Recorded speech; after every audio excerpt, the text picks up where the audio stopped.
برج الجدي. برج الجدي يعني القادة، يعني الناس الحلوة، يعني الشخصيات القوية، يعني العند، يعني الدماغ الناشفة، يعني الناس اللي ما بتسمعش الكلام. برج الجدي انتوا عندكم الشمس موجودة في بيت العمل والصحة، في بيتكم السادس.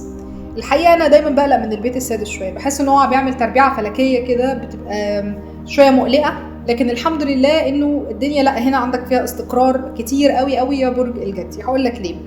الشمس والمشتري وعطارد والزهرة كل دول موجودين في برج الجوزاء بيتك السادس.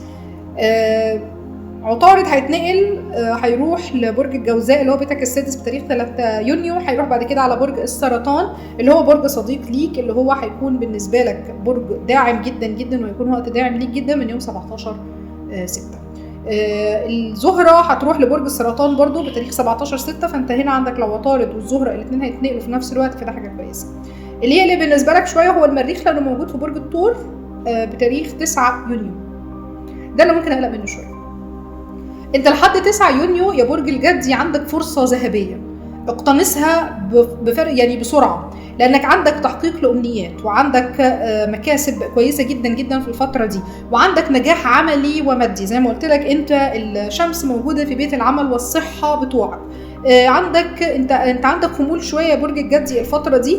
وعلى فكرة انت اكتر حاجة اصلا بتهمك يا برج الجدي في حياتك هي العمل، انت اصلا من الابراج العمليه اللي لا بتنتبه لا للعاطفه ولا بتنتبه للرومانسيه ولا بتنتبه للحاجات، لا انت اكتر حاجه بتنتبه ليها هي العمل، انت بتحب شغلك جدا.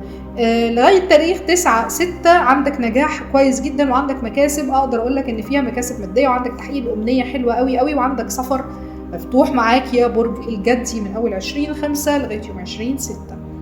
طيب من يوم 9/6 اقدر اقول لك خلي بالك واحذر من مشاكل مع الشريك الرومانسي بتاعك او مع الشريك العاطفي.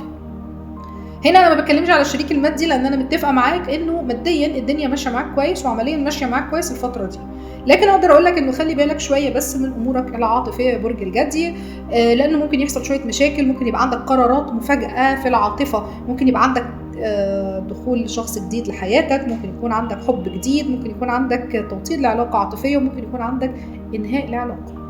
لكن المتوقع اكتر بالنسبه لي هو ان انت عندك خير جاي لك جدا جدا يا برج الجدي الفتره اللي جايه. السنه دي سنه الجدي زي ما احنا قلنا، وقلنا انه الحمد لله الضغط اللي كان معمول من بلوتو على الجدي بينتهي، وده بيقول ان انت عندك ان شاء الله باذن الله خير كتير السنه دي. طبعا احنا اتفقنا انه ماديا وعمليا الجدي في احسن احواله، لكن انا كمان هنا اقدر اتكلم انه ماديا، انه قصدي في العلاقات الرومانسيه الجدي كمان هيكون كويس جدا.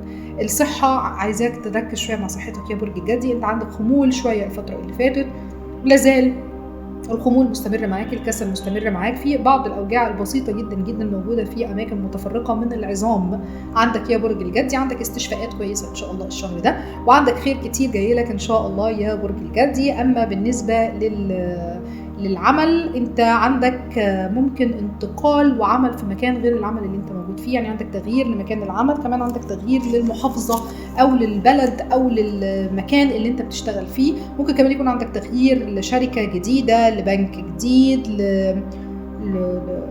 مؤسسة جديدة، هتتنقل لحاجة بس هتكون حاجة كبيرة، يعني عندك انتقال لمؤسسة كبيرة، عندك تغيير عملي رائع يا برج الجدي، وعندك نجاح هتحققه ان شاء الله بإذن الله. الناس اللي من برج الجدي بتشتغل في السوشيال ميديا عندهم نجاح.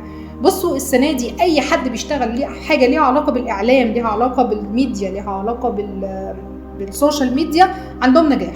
ليه؟ لانه احنا عندنا الدلو موجود فيه بلوتو، والجوزاء راح لها المشتري، الاثنين هوائيين، بقينا بنتكلم عن الهواء، الانتشار، الساتلايتس، الاقمار الصناعيه، النتوركينجز اللي هي الشبكات العنكبوتيه زي ما بنسميها، اللي هي الانترنت، الحاجات اللي ليها علاقه بالكمبيوتر، الحاجات اللي ليها علاقه بالحاجات دي كلها عندهم نجاح ان شاء الله باذن الله رائع وجميل. الناس بتشتغل في الراديو عندهم نجاح اكتر واكتر.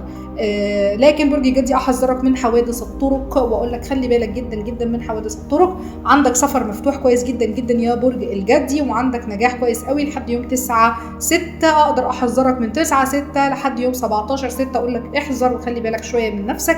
من بعد كده الدنيا هتكون ان شاء الله باذن الله كويسه، لانه بعد كده الحاجه الشمس هتنتقل للبيت السابع، بيت العلاقات وبيت الشراكات. وهنا اقدر اقول لك لو انت بدات في مشكله في شهر 6 هتفضل المشكله مستمره معاك وهتكبر في شهر 7. لو قدرت ان انت تحتوي نفسك وتسيطر على اعصابك وتسيطر على نفسك في شهر 6، فده معناه ان شهر 7 العلاقات معاك هتكون كويسه جدا جدا، وهتكون الدنيا مفتوحه معاك في من يوم 20/6 لغايه 20/7. فانا هنا بقول لك خلي بالك من نفسك، ما تخشش في مشاكل ملهاش لازمه، بلاش مهاترات، بلاش قرارات مفاجاه تندم عليها بعد كده يا برج الجدي. انا عارفه ان انت الامور الرومانسيه ما بتؤرقكش قدر ما الامور الماديه والعمليه بتؤرقك، لكن اقدر اقول لك انه من غير رومانسيه ومن غير حب يا برج الجدي مش هنقدر نعيش، ومش هنقدر نبقى عندنا حياه.